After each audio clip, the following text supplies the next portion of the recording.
This is Section 4, Lecture 3. We're still talking about foreign policy decision making, and in this lecture we're going to be talking about the organizational process model.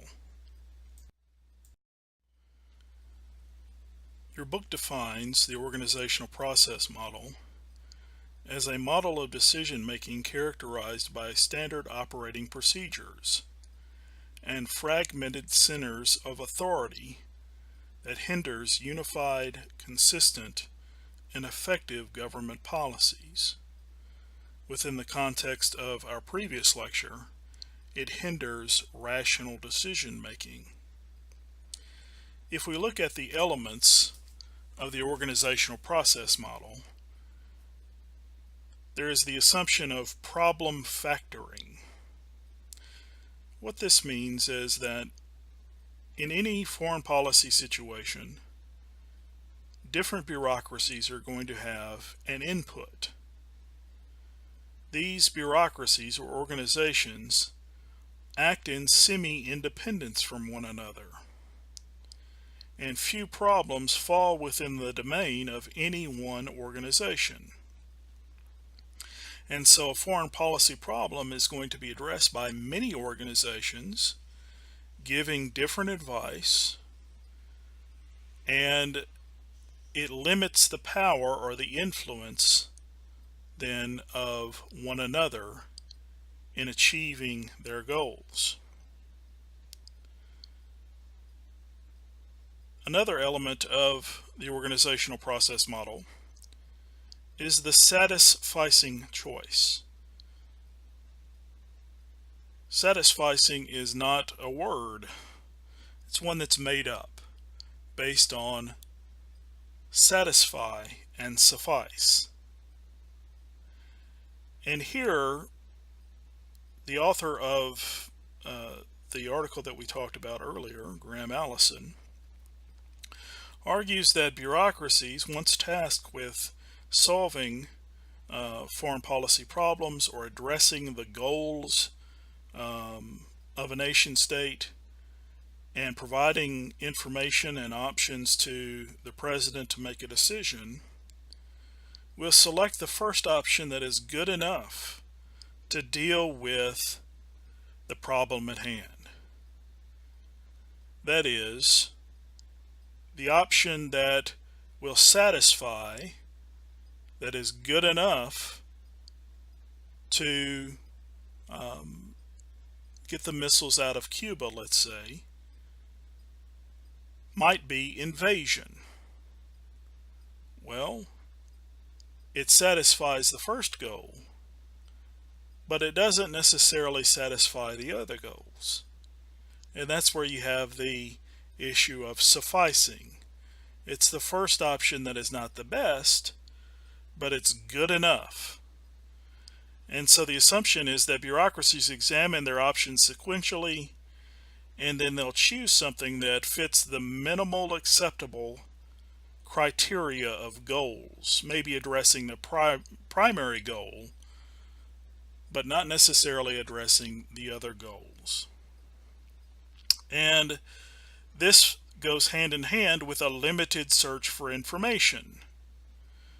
Once that primary minimal acceptable criteria of goals is met,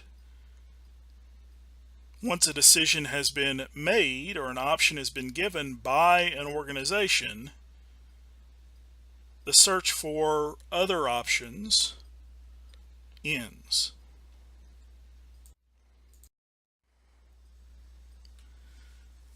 Another element of the organizational process model is uncertainty avoidance and incrementalism.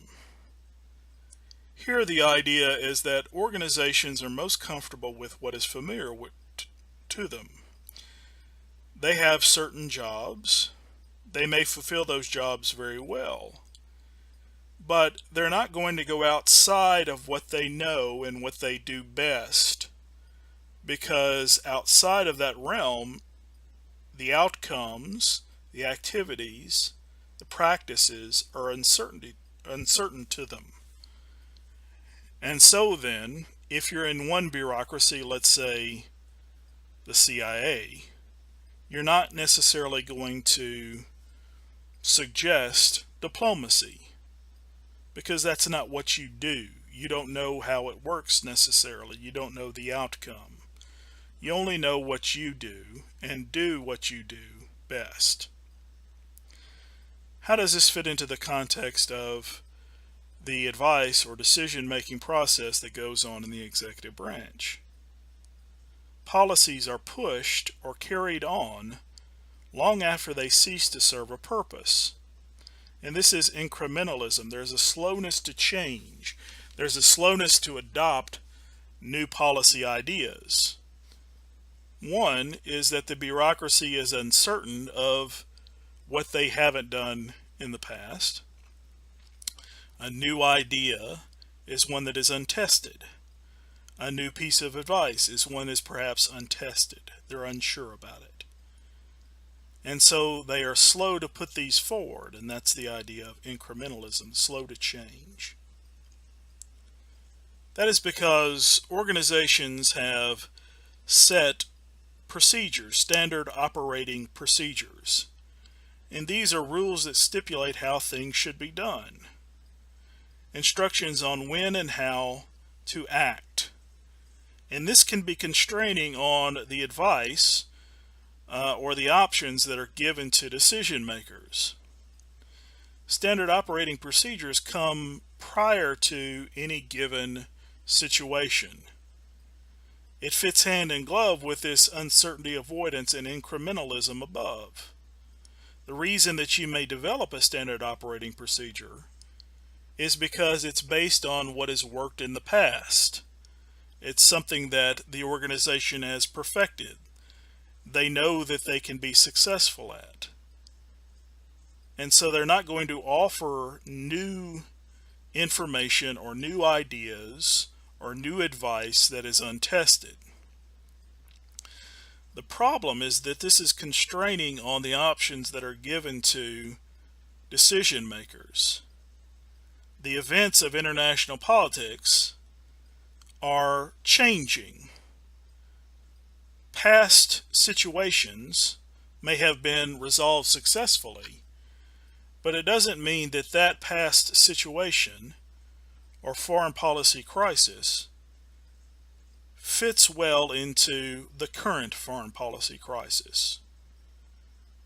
But what organizations may put forward are their standard operating procedures as pieces of advice. And that puts the current foreign policy crisis not into its own special context, not into being solved based on its own merits, but being solved based on what worked in the past, even though that past situation may not speak effectively to the current situation. But bureaucracies rely on these because they know they have worked in the past. They know they have been successful. They know how to act. This avoids the uncertainty of something new. And so oftentimes this becomes the information or the options, the advice that is given to decision makers.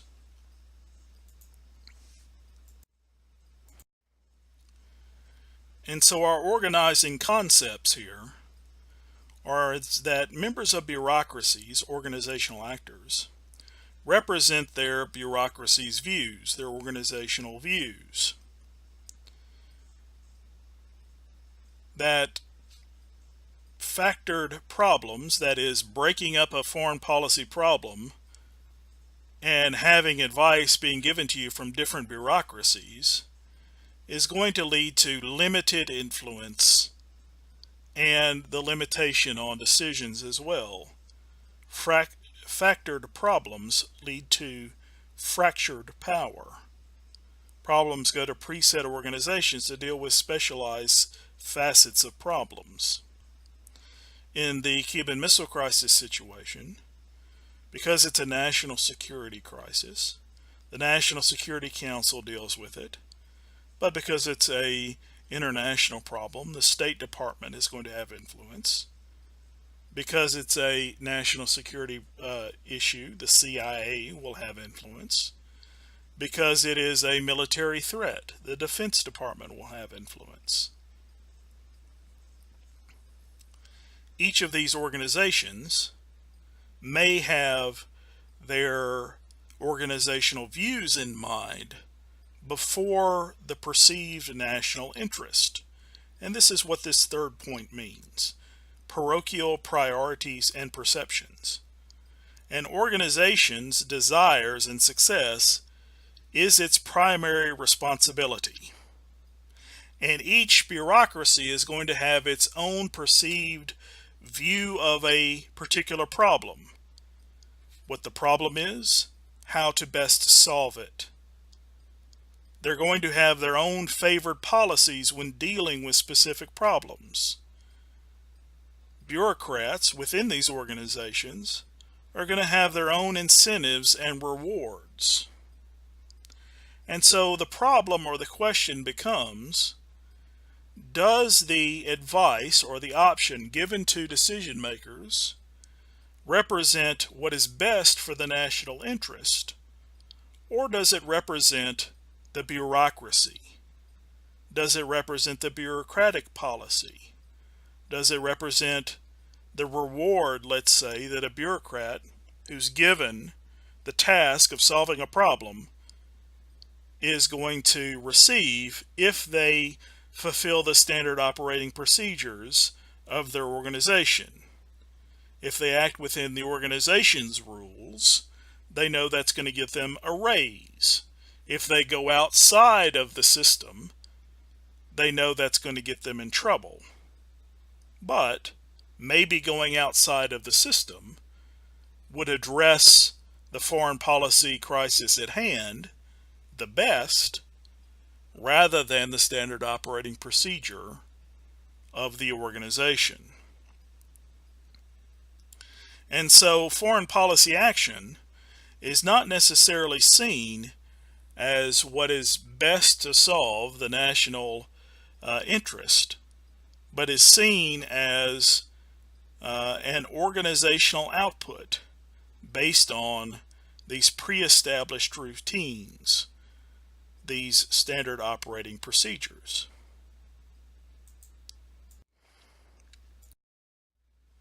If we put this into the context of the Cuban Missile Crisis, we see our same set of goals and our same set of options, but overlaying the bureaucratic influences. Well, the options that are given represent different bureaucracies. If diplomacy is an option, it's put forward by the State Department. That's what they do. That's what they know. If an invasion is put forward as a piece of advice, it comes from the Defense Department.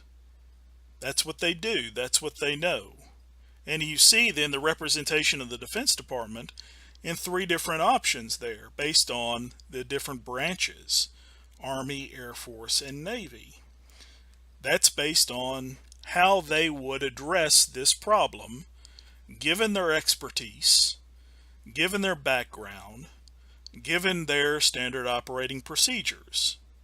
There's one instance in this Cuban Missile Crisis history when the naval blockade is going on, and one of the Soviet ships is going to run the blockade.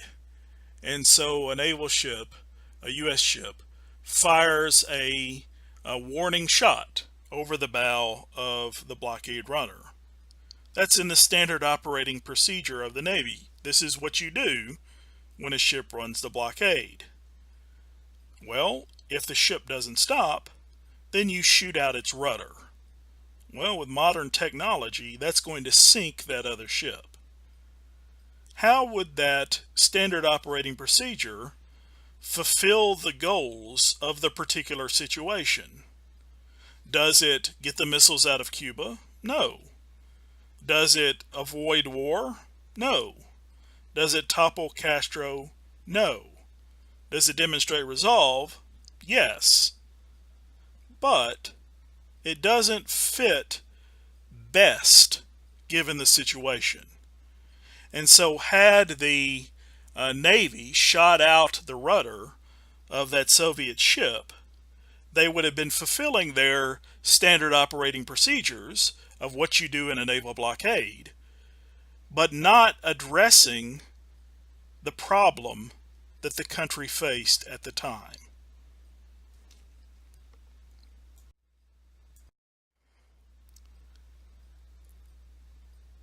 This reiteration of these ideas are those that are seen in your textbook.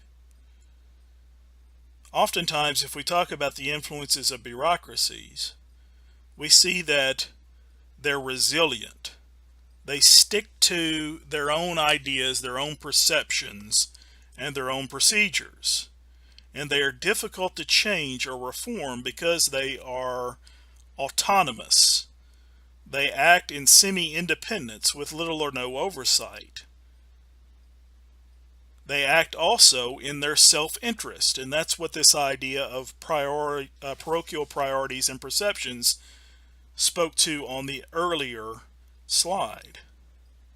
They are conservative. They want to avoid what they don't know. And a new idea, a new procedure, an untested procedure is what they don't know, so they follow their standard operating procedures. But the criticism of this, and why this stands in opposition to the rational actor model, is that oftentimes these bureaucracies and these procedures will lead to inefficiency. If we put it in the context of the options given to President Kennedy,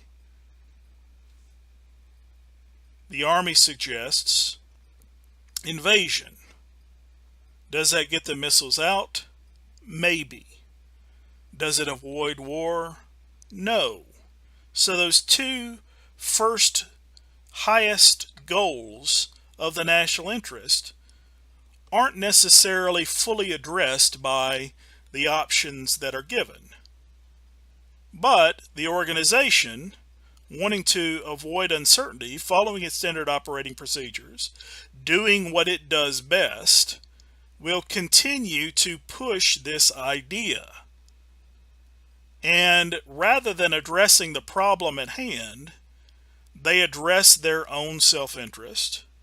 They address their own procedures. And ultimately, the criticism that comes from the organizational process model is this leads to failures of decision making and an inefficiency in decision making and an inability of leaders to have fully understood options and goals, because these bureaucracies have their own self-interest, their own procedures, their own ideas of how to solve national security problems, which may not fit ultimately the national interest and its goals. We'll see this again in the next lecture.